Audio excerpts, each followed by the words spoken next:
जय श्री कृष्ण। मेरा last video लगभग मैंने 14-15 दिन पहले अपलोड किया था। तो इतना लंबा गैप, आप लोगों के बहुत सारे कमेंट्स कि आप कहाँ थे, कहाँ हो। तो मैं था महाकुंभ के स्नान में गया हुआ था और एक नया एक्सपीरियंस लेना था, तो वहाँ गया। उसके बाद अपने आप को अज्ञातवास में रखा एंड फाइनली आपके सामने एक नए वीडियो के साथ। तो बेसिकली हाँ, अगर आप मेरे महाकुंभ के एक्सपीरियंस के बारे में जानना चाहते हैं तो कमेंट बॉक्स में लिखकर बता देना, उसके बारे में नेक्स्ट वीडियो में कवर कर लेंगे। तो बेसिकली आज हमारे पास में काफ़ी इम्पॉर्टेंट टॉपिक है।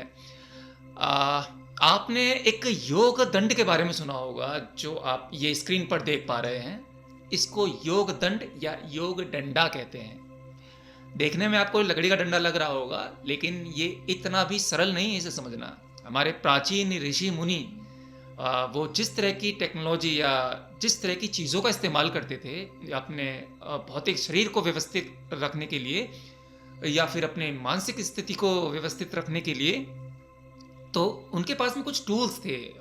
मैं इसे डिवाइस कहता हूँ। बेसिकली ये डिवाइस है, हम उन सब चीज़ों को डिवाइस कहते हैं जो टेक्नोलॉजी से भरी हुई हैं, इलेक्ट्रॉनिक डिवाइस हैं। लेकिन ये भी एक प्रकार की डिवाइस है भाई। उस ज़माने में, प्राचीन समय में, इन्हीं चीज़ों को डिवाइस बना लिया जाता था। और उस समय के वेपन्स जो होते थे वो भी कुछ ऐसे ही होते थे, आज के टेक्नोलॉजी की तरह नहीं। वो कुछ मंत्रों से, मंत्रों की ताकत से वो एक्टिवेट होते थे।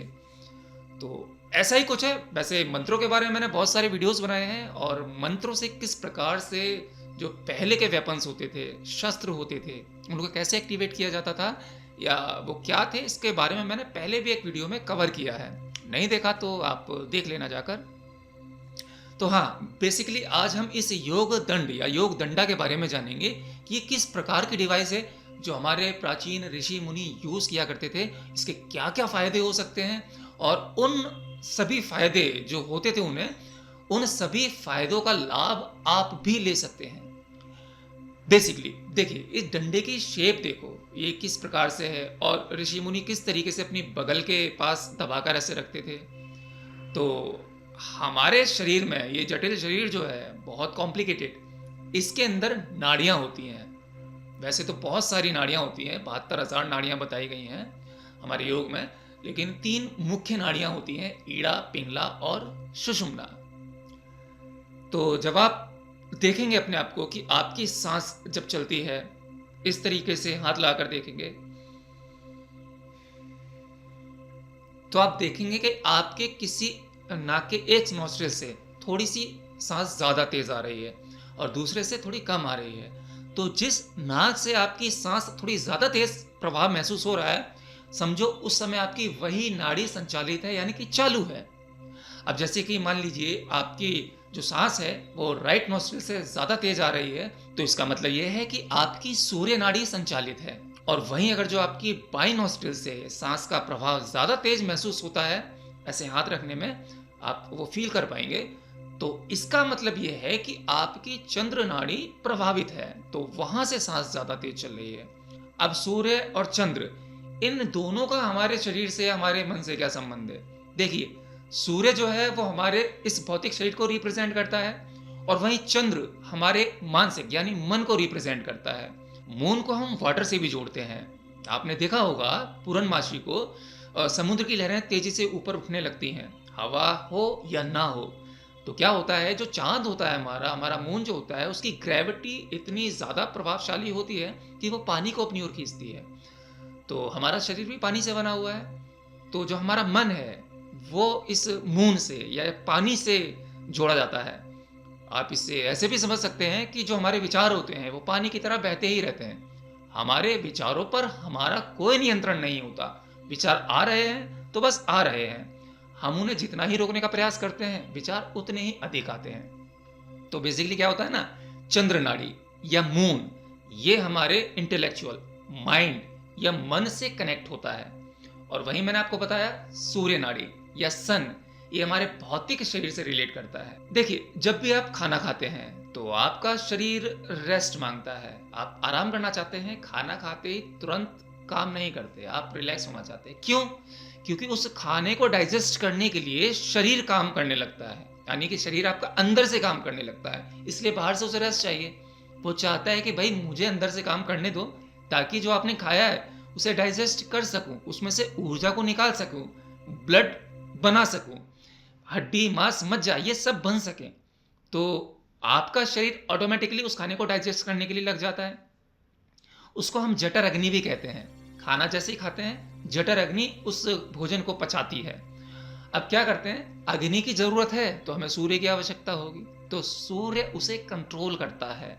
तो जब कोई साधक या ऋषि मुनि जो इस प्रकार के दंड लेकर चलते थे या डंडा लेकर चलते थे, वो किसी जानवर को मारने के लिए नहीं होता था, उन्हें डराने के लिए नहीं होता था। उनका ऑरा ही इतना जबरदस्त होता था कि कोई भी जानवर उन पर अटैक नहीं कर सकता था। तो बेसिकली जब भी वो खाना खाते थे या कुछ भी भोजन ग्रहण करते थे, उसके बाद वो देखते थे कि उनकी नाड़ी किस नॉस्ट्रिल से ज़्यादा तेज चल रही है।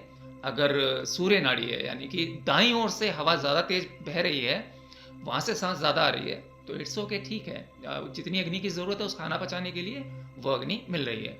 और अगर गलती से मून यानी कि चंद्र नाड़ी एक्टिवेट है उस समय, तो वो क्या करते थे, उस दंड को चंद्र नाड़ी यानी अपनी बगल, जो बाहीं बगल है, वहां पर ऐसे दबाकर हल्का सा प्रेस करना होता था, प्रेस कर कर बैठ जाते थे सिंपल। और कुछ ही देर में, कुछ ही सेकंड्स में धीरे धीरे वो नाड़ी एक्टिवेट हो जाती, यानी कि सूर्य नाड़ी एक्टिवेट हो जाती थी। अब सांस वहां से जाते जाने लगती थी, यानी कि शरीर में अब वो सूर्य की एनर्जी प्रवाह होने लगी है, जो हमारे शरीर को नियंत्रित करने के लिए, इस भौतिक फिजिकल बॉडी को जो खाना डाला है उसे पचाने के लिए जरूरी है। इसीलिए आयुर्वेद भी कहता होगा, आपने कभी सुना हो शायद, कि खाना खाने के जस्ट बाद हमें पानी नहीं पीना चाहिए, एटलीस्ट 45 मिनट्स तक वेट करना चाहिए, उसके बाद पानी पीना चाहिए। क्योंकि जो खाना हम खाते हैं और खाना खाने के तुरंत बाद हम ठंडा पानी पी लेते हैं, और वो जो जठर अग्नि है वो अपना काम नहीं कर पाती, जिसकी वजह से आपका पेट खराब हो जाता है और बीमारियां आने लगती हैं। तो बेसिकली ये तो एक ये वाला साइंस था। दूसरा, तो जब ऋषि मुनि या योगी सत्संग करते थे अपने सभी शिष्यों के साथ में, तो वो कभी भी अपने इस दंड को बदल लेते थे, कभी राइट साइड में, कभी लेफ्ट साइड में। तो जब उन्हें इंटेलेक्चुअल यानी कि बुद्धि के तल पर वो एनर्जी चाहिए होती थी, कि बुद्धि के तल पर उन्हें बहुत हायर एनर्जी से जुड़ना है, तब वो अपना सूर्य यानी कि जो सूर्य नाड़ी है, यानी कि दाईं ओर, वो दंड को लगा लिया और लगाने के बाद बैठ गए। जिससे कि क्या हुआ कि अब जो उनकी चंद्र नाड़ी है वो एक्टिवेट हो जाती है, और जैसे ही चंद्र नाड़ी एक्टिवेट होती है तो वो आपके विचारों से कनेक्ट होती है। और जब इसका संतुलन ठीक बैठ जाता है, अब दोनों का संतुलन जब ठीक बैठता है तो आपकी सुषुम्ना नाड़ी चालू हो जाती है। लेकिन जब वो इंटेलेक्चुअल तौर पर उस ब्रह्मांडीय ऊर्जा से जुड़ते हैं, या उनके सत्संग में जो पावर होनी चाहिए, जिनके शब्द डायरेक्ट कहते हैं ना कि कनेक्शन वहां से हो, तो वो आंसर करते हैं, तो वो कई बार ऐसा लगता है कि ये किसी वेद पुराण से नहीं है, वो डायरेक्टली जो शिष्य ने पूछा या जिन्हें वो समझाने का प्रयास कर रहे हैं, वो उस तरीके का आंसर निकल कर आता था।